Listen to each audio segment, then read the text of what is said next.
Hello everyone, my name is Deepika Oli and I welcome you all to the channel Psych Learning. So we are doing 2024 का CUET PG का paper. We have already done the two parts in which हमने 50 questions complete कर लिए हैं. Remaining 75 questions हम आज करने वाले हैं, जितने भी नॉट रिमेनिंग 75 मतलब out of total 75 whatever is remaining वो हम आज करने वाले हैं. So I hope you are with me and I hope you have watch that videos. अगर आपने वो नहीं देखी है तो आप डेफिनेटली किसका वेट करें, जाइए चैनल पर देखिए, you will definitely able to access it. इसके अलावा 2023 यानी 2023 का पेपर भी हमने इसी चैनल पर सॉल्व किया है, तो आप उसको भी जाके एक्सेस कर सकते हैं to know the paper pattern कि किस तरह के क्वेश्चंस आते हैं. गेट का बैच ऑलरेडी चल रहा है, 1 अक्टूबर से स्टार्ट हो चुका है, ऑलरेडी बच्चे ज्वाइन कर चुके हैं. अगर आप करना चाहते हैं तो आप कर सकते हैं, क्योंकि डेफिनेटली आपको उसके रिकॉर्डेड सेशंस मिल जाएंगे. एंड CUET PG का बैच स्टार्ट होने वाला है 15 नवंबर 2024 से, जो कि मार्च 2025 तक प्रॉपर चलेगा आपके एग्ज़ाम तक.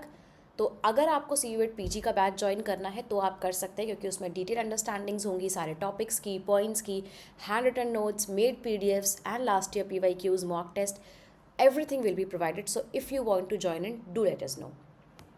Now we'll move on and do the further third part or the last part, you can say that, for this question paper.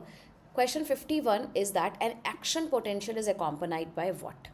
सो आप बेसिकली देखोगे कि बिल्कुल भी डिटेल का क्वेश्चन आपसे नहीं पूछा है, डायरेक्टली पूछा गया है कि कब होगा cells interior positive, cell interior negative, grey matter to white matter, white matter to grey matter. And आपको पता है इसका कोई मतलब नहीं है, ग्रे मैटर वाइट मैटर का कोई यूज़ नहीं है एक्शन पोटेंशियल में.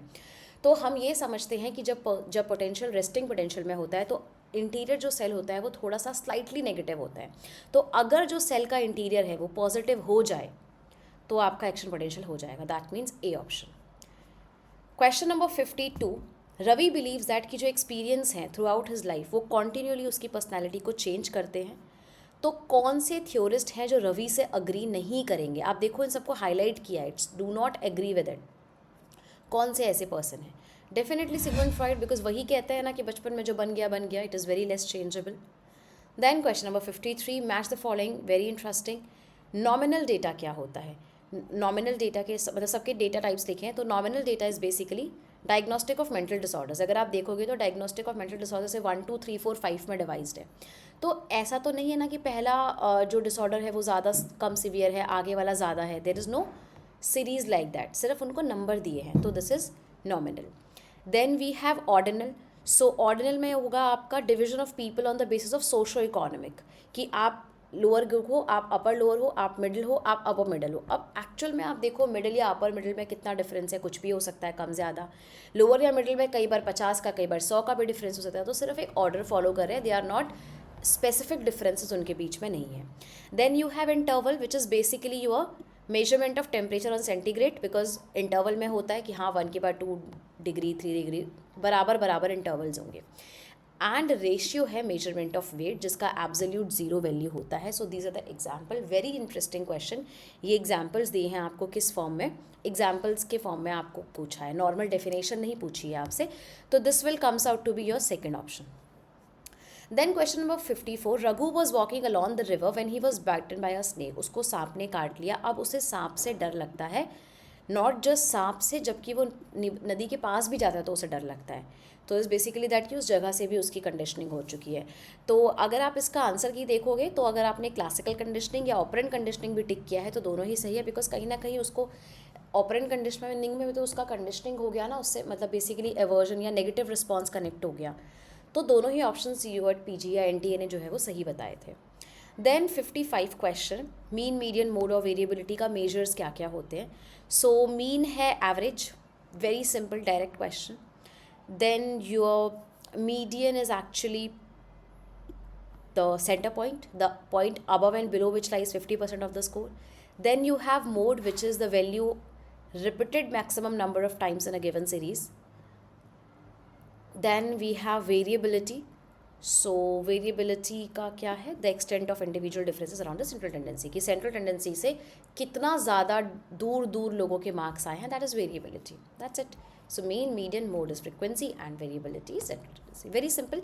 सो fourth option. Then question number 26. Again हम एज द फॉलोइंग. सो किस किस ने ये पर्सपेक्टिव्स दिए हैं ये आपको बताने हैं. साइकोसेक्सुअल का जो पर्सपेक्टिव है वो फ्रॉइड ने दिया, क्योंकि सेक्सुअल स्टेजेस की बात उन्होंने करी थी. साइको सोशल जो था वो एरिक्सन ने किया. अभी हमने ऊपर एक क्वेश्चन इसके रिगार्डिंग किया है. मॉरल डेवलपमेंटल थ्योरी की अगर हम बात करें तो ये कोलबर्ग ने किया है. कॉग्निटिव डिसोनेंस थ्योरी जो है वो फेस्टिंगर ने दी है. Right. So yes, this is fourth option. Question number 57. Psychological research on everyday human concerns reveals that. जो एवरीडे ह्यूमन कंसर्न्स पर साइकोलॉजिकल डेटा होता है वो क्या बताता है? That such topics are too complex to study. Yes, correct. Subjects will not volunteer for research on many topic. ये तो बिल्कुल सही है. जिन्होंने भी मास्टर्स डिसर्टेशन करी है या कर रहे होंगे या यूजी में कोई प्रोजेक्ट भी होगा, तो अगर आप उनसे बोलते हो भाई हमारा सर्वे भर दो, तो वो इतनी जल्दी से आपके लिए जो है वॉलंटियर नहीं करते हैं. तो एनटीए के अकॉर्डिंग फर्स्ट या सेकंड जो भी आपने किया है वो बिल्कुल सही है. ओके. ह्यूमन कंसर्न के हिसाब से. Common sense belief are not always true. ये बिल्कुल सही है, लेकिन ये ह्यूमन कंसर्न से कनेक्टेड नहीं है. Right. Okay. Then 58th question. A sudden and extreme disturbance of memory in which individual wander off. एकदम से वो गायब हो जाता है. Adopt a new identity. कुछ नया पर्सन बन जाता है और उससे अपना जो पास्ट होता है वो याद ही नहीं आता कि वो क्या था. So what it is talking about? It is talking about dissociative fuse. अगर आप देखोगे तो ये अगेन मैं फिर से बोलूँगी, आप बोलोगे मैम आप हमेशा बोलते रहते हो, बट दैट इज़ बेसिक बेटा. 11th-12th में यही डिसोसिएटिव फ्यूज का एग्जाम्पल ऐसे ही लिखा हुआ है कि वो कोई नई आइडेंटिटी अडॉप्ट कर लेते हैं. Then question number 59. The descriptive statistics based on test score of the representative groups of individual is called. जो डिस्क्रिप्टिव स्टैटिस्टिक्स है वो एक रिप्रेजेंटेटिव ग्रुप पे की जाती है, एंड उसको हम क्या बोलते हैं? यूजुअली हम उसे नॉर्म्स बोलते हैं, लेकिन नॉर्म्स में अगर हम दो टाइप करें तो उसका जो रेफरेंस स्टैटिस्टिक्स है वो भी बोलते हैं. तो एनटी के अकॉर्डिंग सेकंड एंड थर्ड अगर आपने चूज़ किया है तो सही है. When libido is attach to और इन्वेस्टेड इन ऑब्जेक्ट. अगर लिबिडो किसी चीज़ से अटैच हो गई है, किसी ऑब्जेक्ट में वो कनेक्टेड है, तो उसे हम कैथैक्सिस बोलते हैं. This is direct one word answer. Then 61 question. We perceive a person's face and whole. आप मेरा फेस पूरा देख रहे हो, not as a collection of like my eyes, my nose, my mouth, not separately you are watching it. So a face is an example of what? Gestalt. Simple. Gestalt मतलब क्या होता है? होल. गेस्टॉल्ट का मतलब ही whole होता है. Gestalt किसी का नाम नहीं है. Then question number 62. Cognitive behaviour therapy was propose by Beck, which is Aaron Beck. तो उनका जो इलनेस का ट्रेजेक्ट्री था वो क्या था? इट वॉज बेसिकली दैट सबसे पहले इलॉजिकल आइडियाज़ आते हैं, फिर हम उसे जनरलाइज करने लगते हैं कि हमें कोई अच्छा नहीं मानता, हमें सब बुरा समझते हैं, so this is you do that. After that you have okay, so then you have negative effect. फिर आपको बुरा लगता है कि यार मेरे को कोई पसंद नहीं करता. उसके बाद आपका नेगेटिव बिहेवियर आपका आइडियाज़ एंड थॉट्स के फॉर्म में आता है, एंड लास्ट में आपको क्या होता है? डिप्रेशन हो जाता है. So second option is the correct option. अगर आपको ये नहीं भी आता था ट्रेजेक्ट्री ऑफ इलनेस, फिर भी आप कॉमन सेंस से इसका आंसर बना सकते हैं. Then excessive competitive drive even when it is unnecessary. Excessive competitive drive क्या होता है? जब उसकी ज़रूरत नहीं है. Is observed in which of the following types of personality. Again it's very basic and 11th-12th का सिलेबस. टाइप ए पर्सनैलिटी जो एक्सेस टेंशन लेते रहते हैं. Question 64 is a match the following, and they are talking about the defense mechanism given by Sigmund Freud or Anna Freud or anything, but yes, defense mechanism क्या क्या कहते हैं. So first we have repression. Repression का मतलब क्या होता है? Unacceptable चीज़ों को भूल जाना. रेग्रेशन मतलब होता है एक्चुअली में एक स्टेज पीछे चले जाना, retreat to a earlier stage of life. Projection होता है अपनी चीज़ दूसरों पे ट्रांसफ़र करना. So basically transferring unacceptable motives और इम्पल्स टू अदर्स कि वो मुझे अच्छा नहीं समझते. एंड डिस्प्लेसमेंट होता है एक डेंजरस ऑब्जेक्ट से किसी सेफर चीज़ पर उसको ट्रांसफ़र कर देना. कि बॉस का गुस्सा है तो बॉस पे तो नहीं कर सकते, घर आके बच्चों पर, पेट पर या घर वालों पर कर लेते हैं. Question 65. Which of the following methods of reliability examines the performance of an psychological test over time. Time के साथ साथ जो साइकोलॉजिकल टेस्ट की जो रिलायबिलिटी हम देखते हैं, that is a test retest reliability. क्योंकि आज हमने टेस्ट किया, रीटेस्ट मतलब कुछ टाइम के बाद किया. स्प्लिट हाफ तो इमीडिएटली हो जाता है. इंटर स्कोरर तो लोगों के बीच में होता है, एक्सपर्ट्स के बीच में. ऑल्टरनेट फॉर्म भी हम उसी टाइम पर कर सकते हैं. Question 66. You are walking through a forest and bear jumps at you. भालू आ गया एंड द नर्वस सिस्टम जो आपका काम में आया वो क्या आया? Basic sympathetic system. Third option. Question 67. Which of the following is least likely to be included in a Binet intelligence test. बिने के इंटेलिजेंस टेस्ट में इसमें से कौन सी चीज़ लीस्टली लाइक है कि वो नहीं होगा? That is a colour description. Colour discrimination की बात उन्होंने नहीं करी थी. वोकैबुलरी की करी थी, वर्बल की और रिकॉग्निशन ऑन ऑब्जेक्ट्स की भी करी थी. कलर डिस्क्रिमिनेशन की बात उन्होंने नहीं करी थी. Then question number 68, what can be calculated by comparing the performance of those who have obtained very low test score, जिनके मार्क्स बहुत कम आए हैं, to those जिनके मार्क्स बहुत ज़्यादा आए हैं. तो आप उनके बीच में सिंपली डिस्क्रिमिनेशन इंडेक्स निकाल सकते हो कि सबसे कम मार्क्स जिसके आए हैं और ज़्यादा मार्क्स जिसके आए हैं, उन दोनों के बीच का डिफरेंस हम कहते हैं discrimination index. Then assumption of parametric statistics क्या होते हैं? पैरामेट्रिक स्टैटिस्टिक्स की अजम्पशन क्या है? पॉपुलेशन नॉर्मली डिस्ट्रीब्यूटेड होनी चाहिए, बिल्कुल सही. What is the next thing?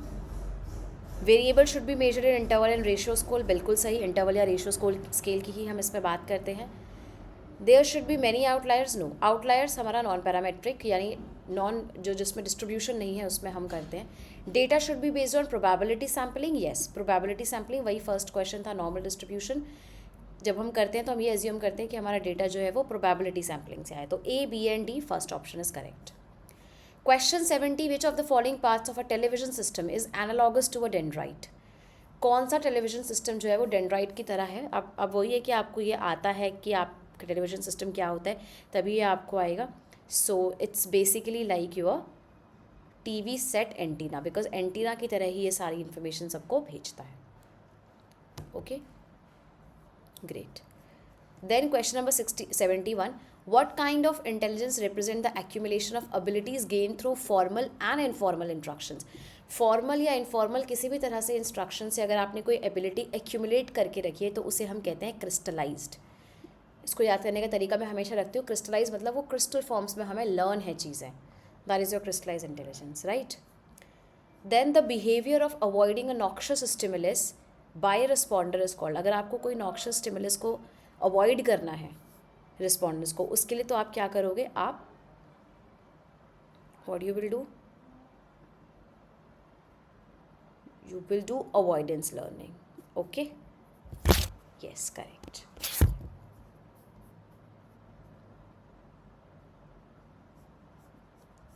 Then question number 73 is talking about the types of memory. Types of memory क्या होता है? So procedural memory is talking about procedure कि बाइसाइकिल कैसे राइड करते हैं. Sensory memory is talking about बस sense है, देखा सुना कुछ भी किया तो शॉर्ट स्पैन के लिए. विजुअल लिखा है, ऑडियो भी हो सकता है कि उसी टाइम के लिए. पर C option which is semantic. Now semantic is जो चीज़ें आपको लर्न है, जो डीपेस्ट लेवल ऑफ अंडरस्टैंडिंग आपने करी है. एपिसोडिक होता है किसी भी इवेंट का या एपिसोड का आपको याद है, which is D option. Okay, so fourth option is the correct one. 74, which of the following is not a part of nervous system? कौन सा इसमें से नर्वस सिस्टम का पार्ट नहीं है? सोमैटिक है, सिंपैथेटिक है, सेंट्रल है, सिंबॉलिक नहीं है ना, ये सब नर्वस सिस्टम में होता है. तो third option is the correct answer. 75, during extinction. Extinction क्या होता है? अब ये क्लासिकल कंडीशनिंग का क्वेश्चन है कि जब एक्सटिंक्ट होता है, जब आप भूलने वाले होते हो कोई चीज़, उस दौरान क्या होता है? Dash is consistently omitted. किस चीज़ को हटाया जाता है? आपके अनकंडीशन स्टिमुलस को, जैसे खाने को या कोई भी पानी को, जो भी अनकंडीशन स्टिमुलस है उसको ओमिट किया जाता है. और उसकी वजह से क्या होता है? जो आपका कंडीशन रिस्पॉन्स होता है वो ग्रेजुअल रिडक्शन हो जाता है, यानी कम हो जाता है. So this is it for today. We have completed all the 75 questions for CUET PG 2024. 2023 का जैसा मैंने कहा इसी चैनल पर हम सॉल्व कर चुके हैं, तो आप जाके उनको वॉच कर सकते हैं. And I hope you understood everything. आपको नहीं समझ में आया, आपको कोई डाउट लगता है, कोई क्वेश्चन है, डेफिनेटली आप कमेंट सेक्शन में बता सकते हैं. And if you like it, you can definitely like the video, share with the people who need, and let us know in the comment section that this video was useful to you. Thank you so much for watching, guys, and all the best for your exams. And if you wish to join the batch, you can definitely message us. Take care. All the best. Bye bye.